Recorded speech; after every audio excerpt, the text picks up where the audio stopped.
السلام علیکم ورحمۃ اللہ وبرکاتہ۔ الحمدللہ رب العالمین والصلاة والسلام علی اشرف الانبیاء والمرسلین نبینا محمد وعلی آلہ وصحبہ اجمعین ومن تبعہم بإحسان الی یوم الدین، اما بعد۔ محترم ناظرین، آج سیرت کا دوسرا سبق ہے۔ اس دوسرے سبق میں ہم اور آپ انشاءاللہ نبی کریم صلی اللہ علیہ وسلم کی زندگی کے پہلے مرحلے کے تعلق سے معلومات حاصل کرنے کی کوشش کریں گے۔ سیرت نگاروں نے نبی کریم صلی اللہ علیہ وسلم کی زندگی کو 3 حصوں میں تقسیم کیا ہے۔ پہلا حصہ یا پہلا مرحلہ ہے ولادت سے لے کر کے بعثت تک، نبی بنائے جانے تک، یہ 40 سالوں پر محیط ہے۔ دوسرا مرحلہ ہے بعثت سے لے کر کے ہجرت تک، جو 13 سال کی مدت بنتی ہے، اور آخری مرحلہ ہے ہجرت سے لے کر کے وفات تک، جو 10 سالہ زندگی پر محیط ہے۔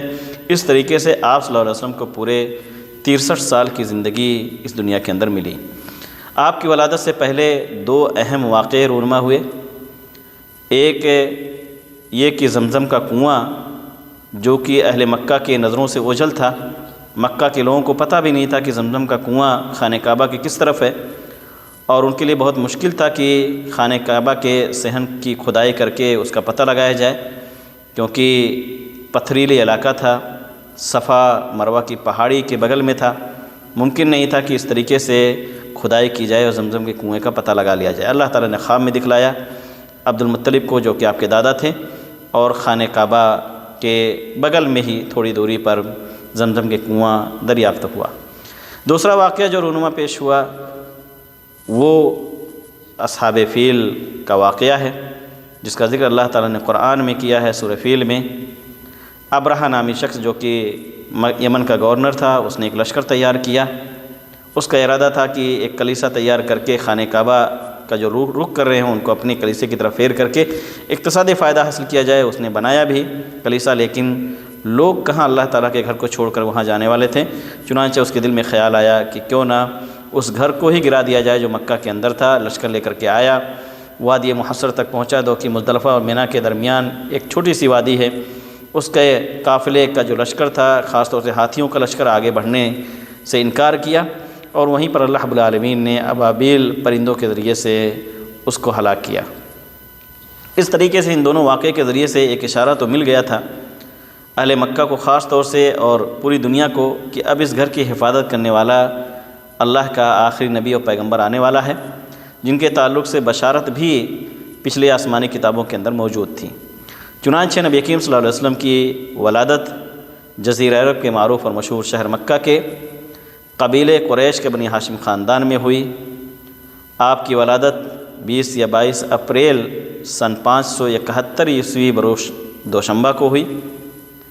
دن کے تعین میں کوئی اختلاف نہیں، صحیح حدیث میں اس کا ذکر ہے، البتہ مہینے کے تاریخ میں اختلاف ہے۔ صحیح اور راجح قول یہ ہے کہ 9 ربیع الاول کو آپ کی ولادت ہوئی۔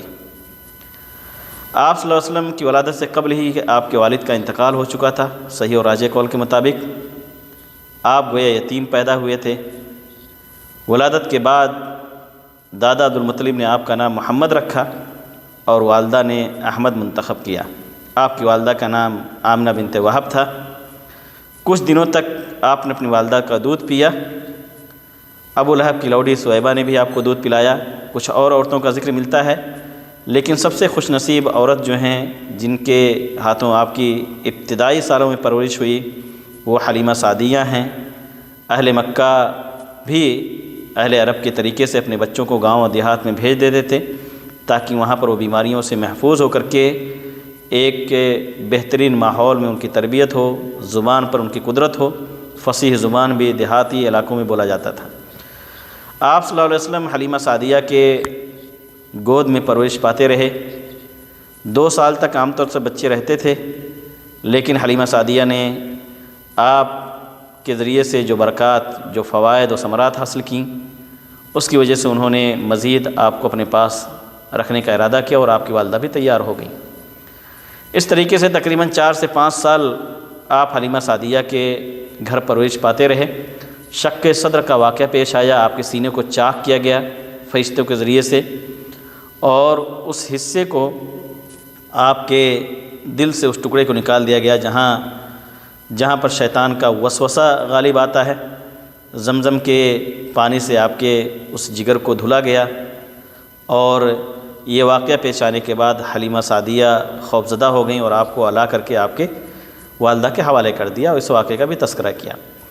آپ کی والدہ آپ کو لے کر کے مدینہ جاتی ہیں، تقریباً 6 سال آپ کی اس وقت عمر ہوتی ہے، اپنے شوہر کی قبر کی زیارت کے لیے، کیونکہ آپ کے والد کا انتقال ہے ملک شام سے واپسی میں یا جاتے ہوئے مدینہ کے اندر ہو جاتی ہے، جہاں آپ کا ایک ننیہالی خاندان بھی تھا، اور وفات ہونے کی وجہ سے وہیں پر آپ کے والد کو دفن کیا گیا تھا۔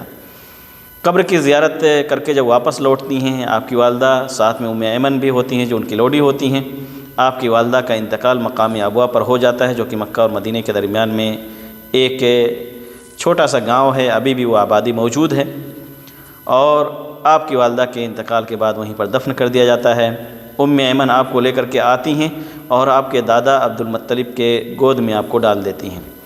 عبد المطلب آپ کو 6 سال کی عمر سے لے کر کے 8 سال کی عمر تک، یعنی 2 سال تک آپ کی پرورش انہوں نے کی، اور جب ان کے بھی انتقال کا وقت آیا تو انہوں نے آپ کے سگے چچا ابو طالب کو بلا کر کے اپنے پوتوں کے ان کے حوالے کیا اور ان سے عہد و پیمان لیا کہ میرے پوتے کا ساتھ کبھی مت چھوڑنا، کیونکہ اس کی شان بہت ہی نرالی ہے۔ عبد المطلب بہت ہی دور اندیش تھے، انہیں اندازہ ہو گیا تھا کہ ان کا پوتا کوئی عام بچہ نہیں ہے، بلکہ اللہ رب العالمین کے یہاں اس کا خاص مقام ہے۔ چنانچہ ابو طالب نے وعدے کے مطابق آپ کا ساتھ دیا، آپ کی پرورش ہوئی، انہی کے ہاتھوں کے ذریعے سے آپ پرورش پاتے رہے۔ آپ 10-12 سال کی عمر کے جب ہوتے ہیں تو ابو طالب آپ کو لے کر کے ملک شام تجارت کی غرض سے جاتے ہیں۔ سیرت کی کتابوں میں اس کا ذکر ملتا ہے۔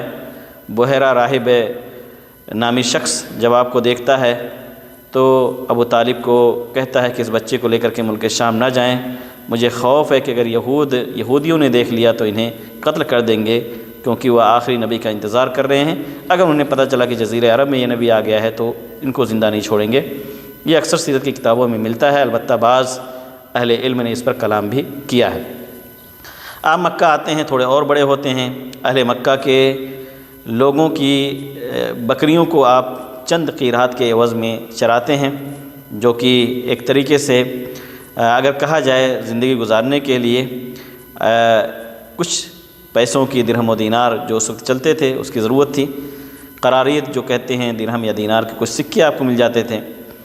آپ اور بڑے ہوتے ہیں، اپنے چچا کے ساتھ جنگ میں بھی شامل ہوتے ہیں، جس کو جنگ فجار کہا جاتا ہے۔ بنو ہاشم کی جنگ ہوئی کچھ قبیلوں سے، آپ نے اپنے چچا وغیرہ کا ساتھ دیا۔ تھوڑے اور بڑے ہوئے تو حلف الفضول کا واقعہ پیش آیا۔ حلف الفضول کا واقعہ بہت ہی دلچسپ واقعہ ہے۔ ایک یمن کا رہنے والا شخص آتا ہے مکہ کے اندر اپنے تجارت کا مال لے کر کے، اور عاص بن وائل السہمی کو وہ مال دیتا ہے، لیکن عاص بن وائل السہمی اس کے بدلے میں جو قیمت بنتی ہے اس کے دینے سے انکار کر دیتا ہے۔ وہ یمنی شخص کھڑے ہو کر کے اعلان کرتا ہے خانہ کعبہ کے پاس، اور مظلوم کی شکل اختیار کرتے ہوئے ظالم سے جو ہے بدلے کا لوگوں سے جو ہے مطالبہ کرتا ہے۔ آپ کا خاندان بنو ہاشم اور کچھ اور خاندان مل کر کے ایک ٹیم بناتے ہیں اور یہ عہد و پیمان کرتے ہیں کہ اب آج کے بعد مکہ کے اندر کسی مظلوم کے حق کو دبایا نہیں جائے گا، اور ہم مل کر کے اس کے حق کو دلانے کی کوشش کریں گے۔ چنانچہ اللہ کے رسول صلی اللہ علیہ وسلم ہجرت کے بعد بھی مدینہ کے اندر رہتے ہوئے آپ نے اس واقعے کو یاد کیا اور کہا کہ آج بھی اگر مجھے بلایا جائے اس طرح کے عہد و پیمان کے لیے تو میرے لیے سرخ اونٹ سے بھی زیادہ بہتر ہوگا۔ چنانچہ نبی کریم صلی اللہ علیہ وسلم آپ صلی اللہ علیہ وسلم کی عمر اور بڑھی، آپ 20-22 سال کی عمر کو پہنچتے پہنچتے مکہ کے اندر صادق اور امین کا لقب پا لیے۔ مکہ والوں نے آپ کو صداقت اور امانت داری کا خطاب دیا، آپ کو صادق اور امین کہا، اور یہ خبر حضرت خدیجہ رضی اللہ تعالیٰ عنہا کے کانوں تک بھی پہنچی، جو کہ ایک بیوہ عورت کی زندگی گزار رہی تھیں، ان کے شوہر کا انتقال ہو چکا تھا۔ انہوں نے آپ کو بلایا، اپنی تجارت کا مال دیا تاکہ آپ تجارت کی غرض سے ملک شام جائیں، اپنے غلام کو بھی ساتھ میں لگا دیا تاکہ وہ واپسی پر آپ کے سیرت کے اور آپ کے اخلاق کے تعلق سے معلومات لے سکیں۔ غلام بھی واپسی میں آتا ہے اور آپ کے کردار کے بارے میں انہیں بتلاتا ہے، آپ کے اخلاق سے متاثر ہو کر کے وہ حضرت خدیجہ کو باخبر کرتا ہے۔ حضرت خدیجہ کو اس تجارتی مال میں فائدہ بھی زیادہ ہوتا ہے اوروں کے بالمقابل، نبی کریم صلی اللہ علیہ وسلم سے شادی کا پیغام وہ بھجواتی ہیں۔ ابو طالب آپ کا نکاح کرتے ہیں حضرت خدیجہ رضی اللہ تعالیٰ عنہا سے، اور اس طریقے سے آپ صلی اللہ علیہ وسلم کی زوجیت میں حضرت خدیجہ رضی اللہ تعالیٰ عنہا آ جاتی ہیں۔ وہ آپ کی پہلی بیوی ہوتی ہیں، اور اللہ رب العالمین نے انہی کے ذریعے سے آپ کو ساری اولادیں عطا کی سوائے ابراہیم کے جو ماریہ قبطیہ کے بطن سے پیدا ہوئے تھے۔ حضرت خدیجہ رضی اللہ تعالیٰ عنہا کی عمر جو ہے وہ شادی کے وقت 40 سال تھی، اور آپ صلی اللہ علیہ وسلم کی عمر 25 سال تھی۔ اللہ تعالیٰ نے ان کے بطن سے جو اولاد آپ کو عطا کی، 4 بیٹیاں اور 2 بیٹے ہوئے۔ بیٹے دونوں بچپن میں انتقال کر گئے تھے۔ ایک کا نام قاسم تھا، انہی کی طرف نسبت کر کے آپ کو ابو القاسم بھی کہا جاتا ہے۔ دوسرے بیٹے عبداللہ تھے جن کا لقب طیب اور طاہر ہے، اور آپ کو جو 4 بیٹیاں اللہ رب العالمین نے عطا کی، چاروں کو اللہ رب العالمین نے اسلام کی دولت سے بھی مالا مال کیا، چاروں شادی شدہ بھی ہوئیں، البتہ نسل جو ہے حضرت فاطمہ رضی اللہ تعالیٰ عنہ کے واسطے سے چلی۔ اللہ کے رسول صلی اللہ علیہ وسلم کی عمر تقریباً 35 سال کے آس پاس ہوتی ہے، تو خانہ کعبہ منہدم ہو جاتا ہے سیلاب کی وجہ سے۔ خانہ کعبہ کی دوسری بار تعمیر ہوتی ہے، حجر اسود نکال کر کے سائیڈ میں رکھ دیا جاتا ہے، اور جب خانہ کعبہ کی دیوار اٹھ جاتی ہے اور اس جگہ جہاں حجر اسود رکھا ہوا تھا اس کونے پر جب نصب کرنے کی بات آتی ہے حجر اسود کی، تو سارے قبیلے کے سردار چاہتے ہیں کہ ان کے ذریعے سے یہ عظیم کام ہو، اور یہاں تک بات پہنچ جاتی ہے کہ شاید خانہ کعبہ کے صحن میں ہی جنگ کی نوبت آ جائے، تلواریں میانوں سے نکل گئیں۔ تب تک ایک بزرگ شخصیت نے مشورہ دیا کہ کیوں نہ ہم انتظار کر لیں، کل صبح جو شخص سب سے پہلے خانہ کعبہ کے اندر آئے اس کی بات کو، اس کے مشورے کو قبول کیا جائے۔ صبح جب دیکھتے ہیں تو نبی کریم صلی اللہ علیہ وسلم سب سے پہلے خانہ کعبہ کے صحن میں پہنچتے ہیں، اور لوگ چیخ پڑتے ہیں کہ صادق اور امین ہیں یہ، ان کے بات پر، ان کے مشورے پر ہم عمل کرنے کے لیے تیار ہیں۔ نبی کریم صلی اللہ علیہ وسلم ایک چادر منگواتے ہیں، اس کے اندر حجر اسود کو رکھتے ہیں، اور تمام قبیلے کے سرداروں کو اس چادر کو اٹھا کر کے اس کونے تک لے جانے کے لیے کہتے ہیں جہاں حجر اسود کو نصب کرنا تھا۔ جب وہاں لے جا کر کے جاتے ہیں، آپ صلی اللہ علیہ وسلم اپنے دست مبارک سے حجر اسود کو اٹھا کر کے اس جگہ پر سیٹ کر دیتے ہیں جہاں اس کی جگہ تھی، اور اس طریقے سے ایک جو جنگ کی کیفیت پیدا ہو گئی تھی، اللہ رب العالمین نے آپ کی حکمت سے اور آپ کی دانائی سے اللہ تعالیٰ نے اس کو ٹال دیا۔ آپ صلی اللہ علیہ وسلم جب اور عمر کی پختگی کو پہنچتے ہیں، 35 سال سے 40 سال کی مدت میں نبی کریم صلی اللہ علیہ وسلم کو تنہائی پسند ہو گئی تھی، اور آپ اپنے دادا عبد المطلب کے طریقے پر چلتے ہوئے غار حرا میں جانے لگے۔ آپ کے دادا عبد المطلب بھی رمضان کے مہینے میں جایا کرتے تھے، آپ نے بھی اسی طریقے کو اختیار کیا۔ 2 سال تقریباً آپ جاتے رہے۔ آپ کی بیوی حضرت خدیجہ رضی اللہ تعالیٰ عنہا آپ کے لیے توشے کا انتظام کرتی تھیں، پانی اور ستو لے جا کر کے پہنچایا کرتی تھیں۔ تیسرے سال جب آپ 40ویں سال کے عمر میں داخل ہوئے تو اللہ رب العالمین کی طرف سے حضرت جبریل صلی اللہ علیہ وسلم پہلی وحی لے کر کے آئے، اور انشاءاللہ اگلے درس میں بتلایا جائے گا کہ کیسے یہ مرحلہ شروع ہوا اور نبی کریم صلی اللہ علیہ وسلم کس طریقے سے دوسرے مرحلے میں اپنی دعوت کا آغاز کیا۔ اللہ رب العالمین سے دعا کریں کہ اللہ رب العالمین ہم سب کو اختصار کے طور پر اپنے نبی کریم صلی اللہ علیہ وسلم کی سیرت کو پڑھنے اور اس سے نصیحت حاصل کرنے، ساتھ ہی ساتھ ہمیں اور آپ کو ان کی اتباع اور پیروی کی توفیق عطا فرمائے۔ جب تک زندہ رکھے، ایمان پر قائم دائم رکھے، خاتمہ بھی ہمارا اور آپ کا ایمان کی حالت میں ہو۔ آمین۔ وآخر دعوانا الحمد للہ رب العالمین۔ السلام علیکم ورحمۃ اللہ وبرکاتہ۔